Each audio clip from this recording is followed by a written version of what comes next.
नहमदुहु व नसल्ली अला रसूलिहिल करीम। अम्मा बाद फ़अऊज़ु बिल्लाहि मिनश शैतानिर रजीम। बिस्मिल्लाहिर रहमानिर रहीम।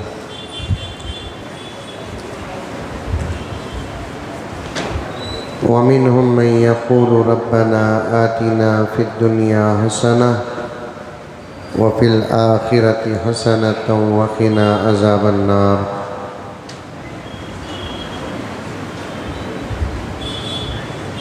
सदक़ल्लाहु मौलानल अज़ीम।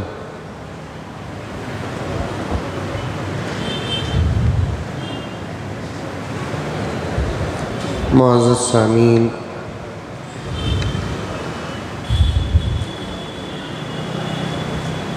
दो तीन दिन से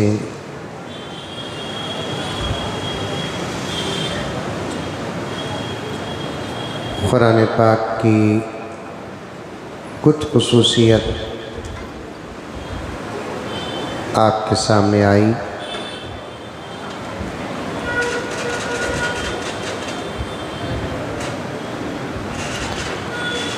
कुरान पाक अल्लाह तबारक व तआला का कलाम है।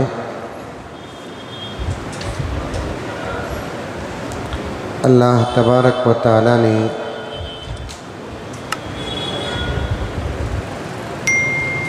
मेरे आका हज़रत मोहम्मद मुस्तफ़ा सल्लल्लाहु अलैहि वसल्लम पर नाज़िल फरमाया।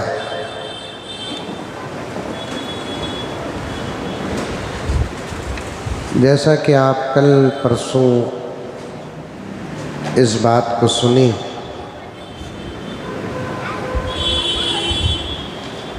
कि कुरान पाक एक ही वक्त में नाजिल नहीं हुआ, थोड़ा थोड़ा करके नाजिल हुआ।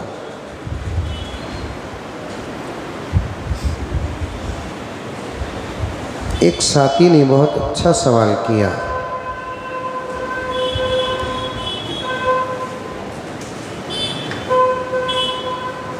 हज़रत कुरान पाक नाजिल कैसे हुआ?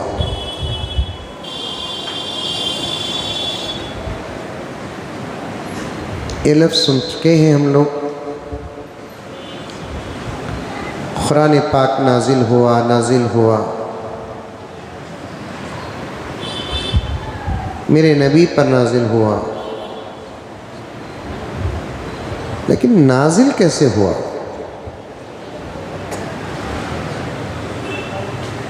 बहुत अच्छा सवाल।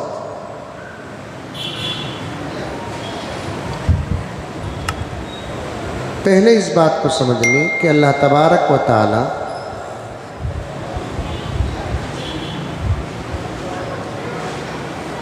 अंबिया अलैहिमुस्सलाम पर जिस चीज़ को नाजिल करते हैं उसको कहते हैं वही। क्या बोलते हैं? वही।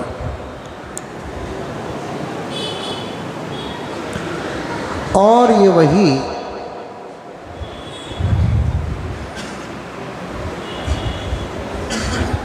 सिर्फ हज़रात अंबिया अलैहिमुस्सलाम पर होती है।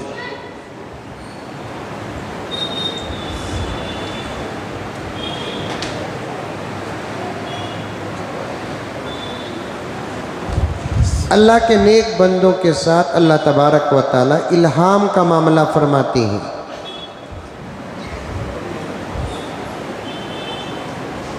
इल्हाम कहते हैं अल्लाह की जानिब से अल्लाह के बंदे के दिल में किसी अच्छी बात का आना।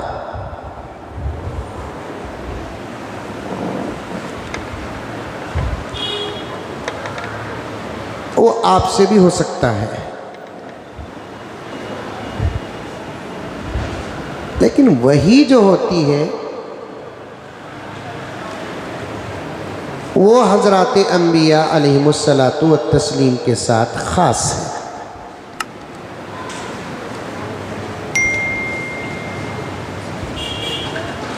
इसीलिए मेरे नबी के बाद वही का अगर कोई बंदा इकरार करता है तो तो वो नबूवत का दावा करने वाला हो गया। और मेरे नबी के बाद नबूवत का दावा करना गुनाह नहीं बल्कि कुफ्र है।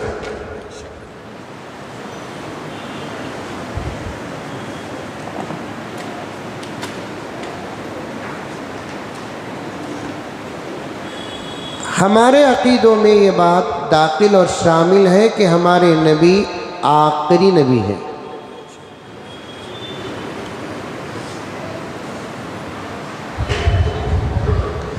और ये अकीदा ही नहीं बल्कि हकीकत भी है।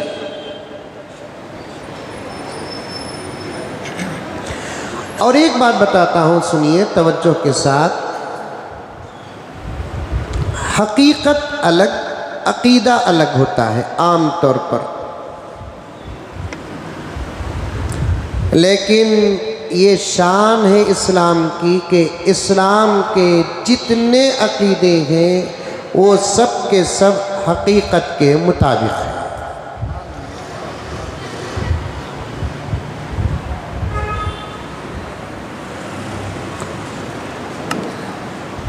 अगर मैं खोल कर बोलूं तो शायद दूसरे मज़हब के लोगों के दिल टूट जाएंगे, और इस वक्त इसकी इजाज़त भी नहीं, हालात भी साजगार नहीं।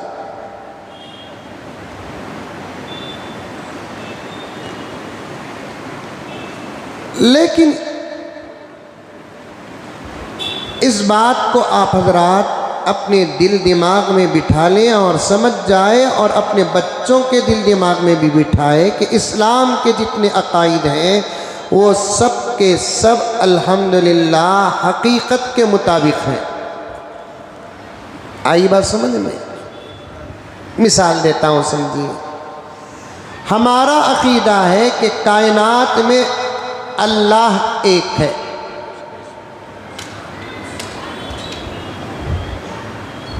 कायनात में अल्लाह एक है, अकीदा है ये। हकीकत में भी अल्लाह एक ही है।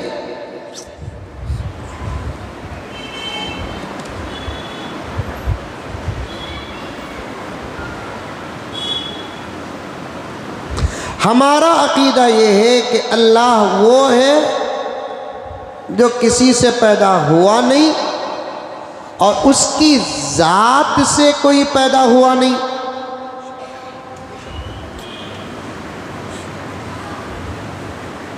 हकीकत भी यही है कि अल्लाह किसी से पैदा नहीं हुआ और अल्लाह की ज़ात से कोई पैदा नहीं हुआ। जुमला बड़ा बारीक है, समझने में अगर ज़रा भी गलती हो गई तो फिर ईमान को नुकसान पहुंचने का डर है। पूरी तवज्जो के साथ सुने।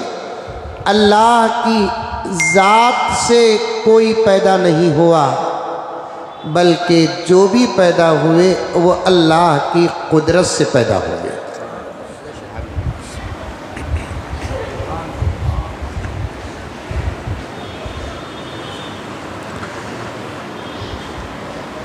अब आप पूछ सकते हैं कि हज़रत ज़ात से पैदा होने और कुदरत से पैदा होने में फ़र्क क्या है?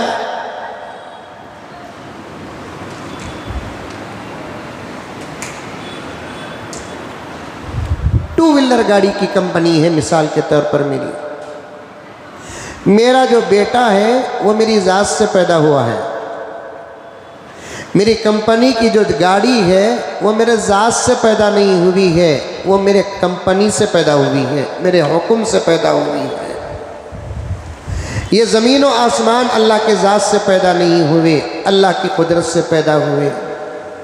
कायनात का ज़र्रा ज़र्रा अल्लाह की ज़ात से पैदा नहीं हुआ, बल्कि अल्लाह की कुदरत से पैदा हुआ।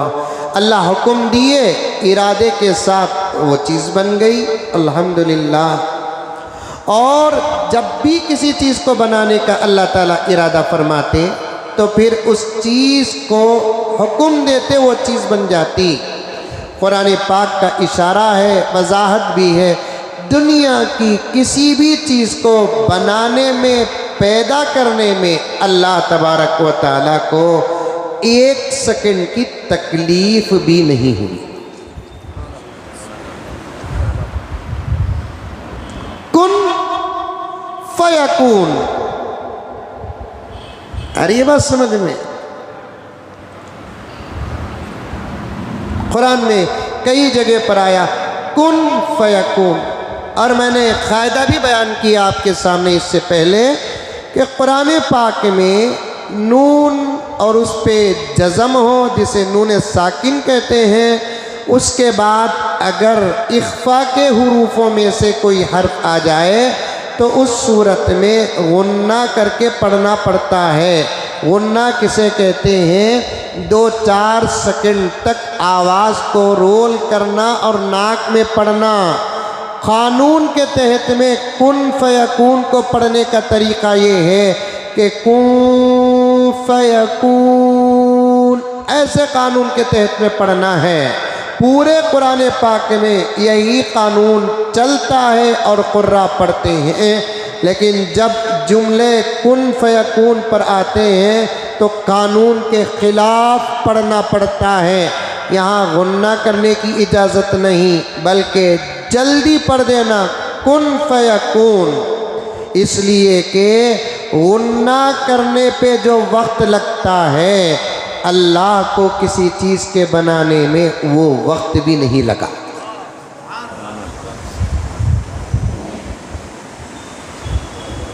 आई बात समझ में? अरे बोलो भाई, आई। कुन फयकून कानून ये। अब मैं जितनी देर कुन और फयकून के बीच में लगाया, इतनी देर भी अल्लाह को नहीं लगी इतने बड़े आसमान बनाने में, इतनी बड़ी ज़मीन बनाने में, हवाओं के बनाने में, पहाड़ों के बनाने में। यहाँ ज़रा मुझे और गहराई में जाने दें, क्योंकि अल्लाह ताला दे रहे हैं बात, तो मैं आपकी खिदमत में अर्ज़ कर रहा हूँ। गाने सुनना जायज़ है कि नाजायज़ है? अरे बोलो, नाजायज़ है। अगर मैं कहूँ कि जायज़ है, कल से सुनेंगे?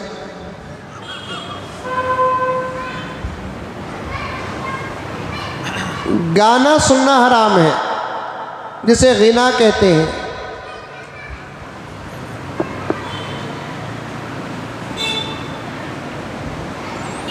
पैगम्बर दो आलम सल्लल्लाहु अलैहि वसल्लम ने फरमाया कि गाना सुनने से दिल मुर्दा हो जाता है। याद रखें, दिल अगर डैमेज हो गया, मुर्दा हो गया, तो फिर पूरा जिस्म जिंदा रहकर भी बेकार है।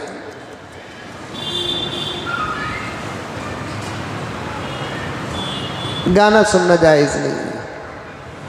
खुद भी गानों से बचो और अपनी औलाद को भी गाने से बचाओ। अब नया फितना शुरू हो गया है।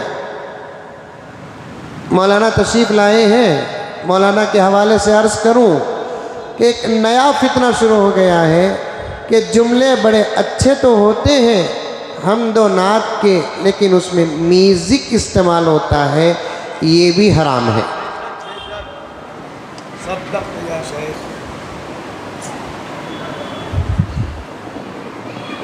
म्यूज़िक जो होता है वो हराम है। पैगम्बर सल्लल्लाहु अलैहि वसल्लम कभी फरमाए, मैं अखलाक पहुँचाने के लिए आया, कभी फरमाए मैं अल्लाह की मारिफत का सबक देने के लिए आया, तो कभी आका ने फरमाया मैं तो गाने बजाने के आलात को तोड़ने के लिए आया।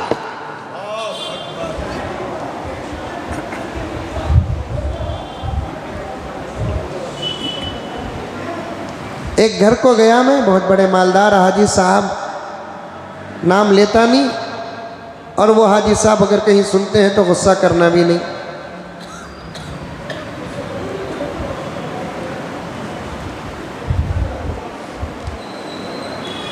तो घर बड़ा शानदार था। तो घर के दीवार पर गिटार लगा हुआ था, जो तारों में म्यूजिक आती है नहीं।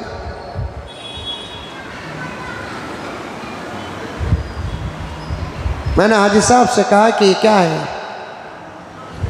मेरे बच्चे का शौक़ है हजरत, इसलिए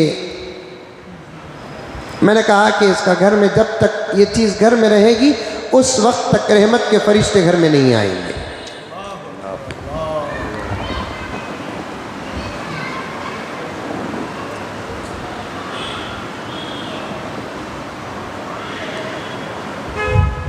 ये चीज़ जब तक घर में रहेगी उस वक्त तक घर में रहमत के फरिश्ते नहीं आएंगे। और एक घर को गया।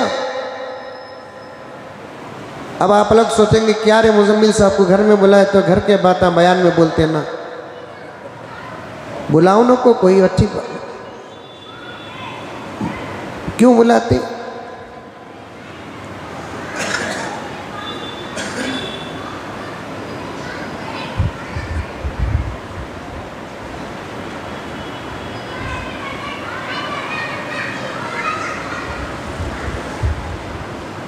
मेरी एक आदत है,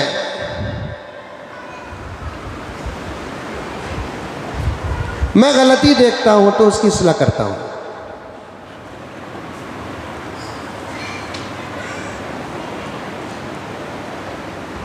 एक घर को गया तो घंटियां लटकी हुई थी अल्मुनियम की। अल्मुनियम ज़ात में बड़ा हल्का होता है, वज़नी नहीं होता। हवा के ज़ोर से इधर हलते हैं तो आपस में टकरा कर टन टन टन आवाज़ आती है, इधर से हवा आती है तो टन टन आवाज़ आती है। मैंने पूछा कि ये क्या है? चुपके ऐसे ही हज़रत। मैंने कहा कि ये भी अगर घर में रहा तो रहमत के फरिश्ते नहीं आते।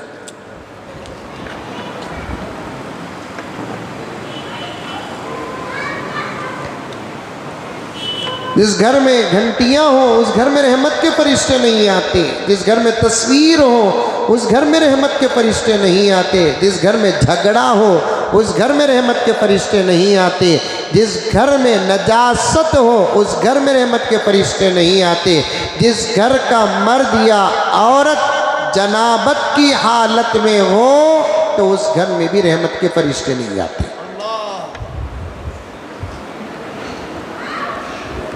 आप जैसे अक्लमंद सवाल करेंगे कि हज़रत इज़राइल अलैहिस्सलाम भी रहमत के फरिश्ते हैं, उन्होंने नहीं आए तो अच्छा ना।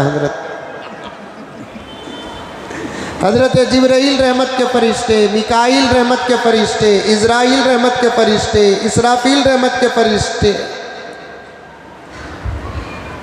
इज़राइल अलैहिस्सलाम भी रहमत के फरिश्ते। अब उन्होंने घर को नहीं आना बोले तो ये चीज़ें घर में रख डाले तो नहीं आते, मौत से बच जाएंगे। मैंने ऐसे अक्लमंदों का जवाब दिया। एक है इज़राइल घर के अंदर आकर रूह कब्ज़ करना, और एक है हजरत इज़राइल दरवाजे के पास खड़े रहकर खूंटी डालकर रूह कब्ज़ करना।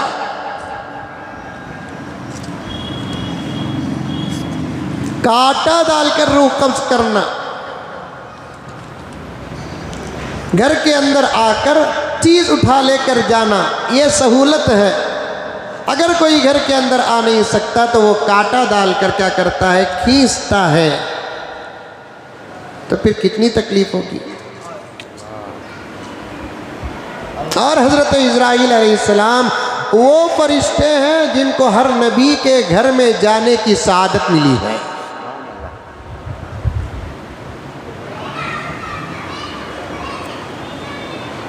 हज़रत इज़राइल अलैहिस्सलाम वो फरिश्ते हैं जिनको हर सहाबी के घर में हाज़िरी देने का मौका मिला है। मौत ही का पैगाम लेकर आए, लेकिन उनका हमारे घर में आना कितनी बड़ी बात है।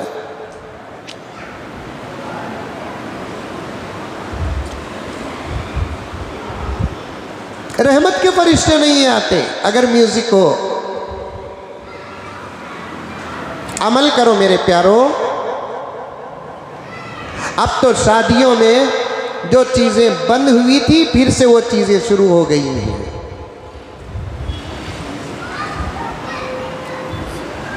खुशी के मौके पर गाने बजाने, कभी इंशाअल्लाह ताला मौका मिलेगा तो मैं आपके सामने अर्ज करूंगा कि गाना बजाना इतनी बुरी चीज़ है जिसकी कोई हद नहीं। सहाबा कानों में उंगलियां डाल लेते थे, औलिया उल्लाह कानों में उंगलियां डाल लेते थे, क्योंकि बजाने और गाने की आवाज़ कान तक न पहुँचे।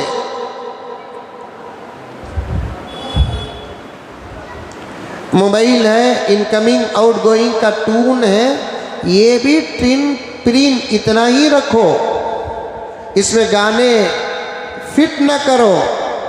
फ़ोन आता है तो गाना बजता है, हम फ़ोन करते हैं तो अंदर गाना बजता है। गैर करते हैं उनके पास कौन सी सही किताब है, आसमानी किताब है, वो किस नबी को मानते हैं, उनकी तरबियत करने वाला कौन है, उनको समझाने वाला कौन है, उनको बताने वाला कौन है। मरने के बाद की ज़िंदगी पर उनका ईमान नहीं है, अकीदा नहीं है। और हमारा ईमान है कि मरने के बाद खबर की एक ज़िंदगी है, हशर की एक ज़िंदगी है, हिसाब है, किताब है, सवाल है, जवाब है। इन तमाम बातों को मानकर गुनाह करना ये सबसे बुरी बात है।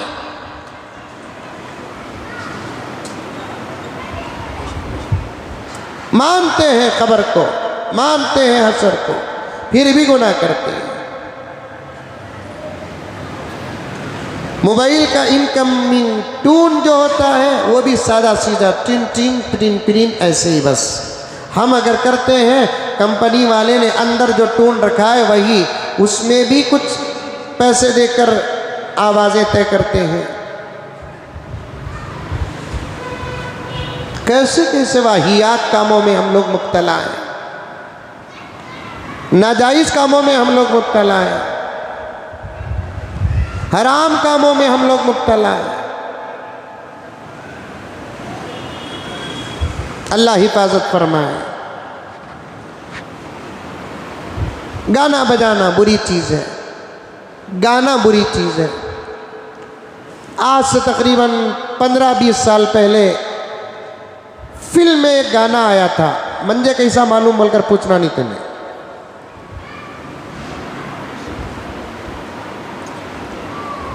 महबूब महबूबा के लिए, आशिक माशुका के लिए गाने में एक लफ्ज़ इस्तेमाल करता है, खुदरत ने बनाया होगा फुर्सत से तुझे मेरे यार। कुन फयकून पर बात आई है ये, और मुझे याद कैसे हो गया, बयान में बोल बोल को याद हो गया। सुन क्या मौलाना,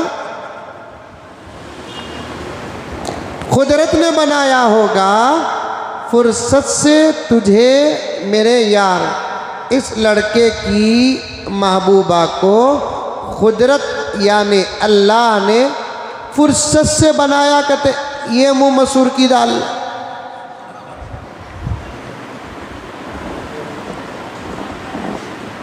कायनात को बनाने में अल्लाह को फुर्सत की ज़रूरत नहीं पड़ी। और बड़ी एहतियात के साथ 4-5 उलमाए किराम यहाँ पर बैठे हुए हैं, अगर मैं गलत कहूँ तो मेरी इस्लाह कर दे। दुनिया का सबसे ज़्यादा हसीन मेरा नबी है, दुनिया का सबसे ज़्यादा जमील मेरा नबी है। मेरे नबी से पहले ना ऐसा हसीन गुजरा, मेरे नबी के बाद ना हसीन गुजरा। यूसुफ अलैहिस्सलाम का जो हुस्न है वो मेरे नबी के हुस्न का सदका है।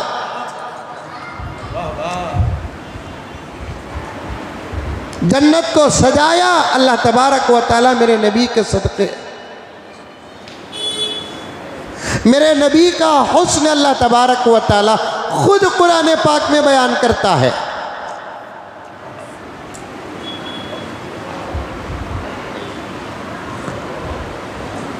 अल्लाह अकबर। अल्लामा जलाल फरमाते हैं, मेरे नबी का इतना हुस्न था, इतना हुस्न था जिसकी कोई हद नहीं, फिर भी अल्लाह तबारक व तआला ने मेरे नबी के हुस्न का पूरा इजहार खुद नबी के ज़माने में नहीं किया, इसलिए कि सहाबा को भी मेरे नबी का हुस्न देखने की ताकत नहीं थी।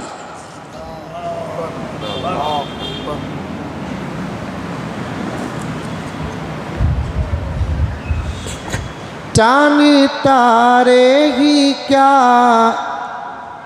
देखते रह गए, चांद तारे ही क्या देखते रह गए, ये अर्ज़ो समा देखते रह गए। पढ़ के जिब्रील सूरह वज़्ज़ुहा, पढ़ के जिब्रील सूरह वज़्ज़ुहा, सूरत मुस्तफ़ा देखते रह गए। मेरे नबी इतने हुस्न, लेकिन देखें मेरे नबी को पैदा करने और आपके हुस्न को बनाने के लिए भी अल्लाह को वक्त की ज़रूरत नहीं पड़ी। कुन फयकून से मेरे नबी का हुस्न भी बन गया। कुन फयकून से मेरे नबी का जमाल भी बन गया।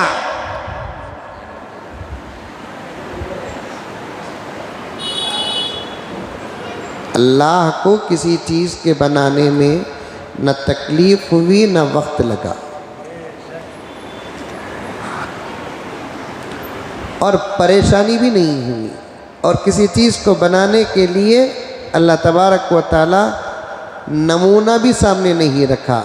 अल्लाह की ज़ात है इतनी बड़ी, इतनी बड़ी, इतनी बड़ी, और क़ुदरत का वो ज़बरदस्त मालिक है जिसके ख़तरे तक भी हमारी अक़ल जा नहीं सकती। उसका इल्म, उसकी क़ुदरत। एक मरतबा हज़रत मूसा वो हज़रत ख़िज़्र अलैहिस्सलाम एक कश्ती में बैठकर जा रहे थे। एक छोटी सी चिड़िया समंदर में कश्ती में बैठकर जा रहे थे। एक छोटी सी चिड़िया आई और अपने चोंच से समंदर में अपनी ताकत और अपने मुंह और चोंच के बक़दर पानी पीकर उड़ गई। हज़रत ख़िज़्र ने हज़रत मूसा से फरमाया, ए मूसा, देखा आपने कि एक छोटी सी चिड़िया आई और पानी पी कर गई, कितना पी और समंदर में पानी कितना कम हुआ? मूसा मुस्कुराते हुए कहे, उसके पीने का भी कोई हिसाब है ख़िज़्र? और उसके पीने से समंदर में कोई कमी आ सकती है? तो तब जाकर हज़रत ख़िज़्र ने कहा कि ए मूसा, इस चिड़िया के चोंच में जितना पानी अल्लाह के इल्म के सामने सारी दुनिया के बंदों का इल्म इतना ही है, और समंदर जितना है उससे भी ज़्यादा अल्लाह का इल्म है। उसकी कुदरत है। अल्लाह का शुक्र अदा करो कि अल्लाह ताला उसके मानने वाले बंदों में हमको पैदा किया। अल्लाह अगर ये ईमान की दौलत ना देते तो फिर उसकी मारिफत का ये सबक कहाँ हम सुनते? उसकी कुदरत का ये सबक हम कहाँ सुनते? मखलूक के सामने सर झुकाकर अपनी ज़िंदगियाँ बर्बाद कर देते। कितना बड़ा अल्लाह का एहसान है हमारे ऊपर, और ये नेमत अल्लाह तबारक व तआला किसी की वजह से नहीं दिया। डायरेक्ट हम पर अल्लाह का फ़ज़ल हुआ। अल्लाह ने अपने फ़ज़ल से हमको ये दौलत अता की है। बस हमारी ज़िम्मेदारी है कि हम इस दौलत की हिफाजत करें, इसे नुकसान से बचाएं, ख़तरात से बचाएं, फितनों से बचाएं। इंशाअल्लाह ताला हम दुनिया में भी कामयाब हो जाएंगे, आखिरत में भी कामयाब हो जाएंगे। बकिया बातें इंशाअल्लाह ताला कल आपके सामने बयान हों।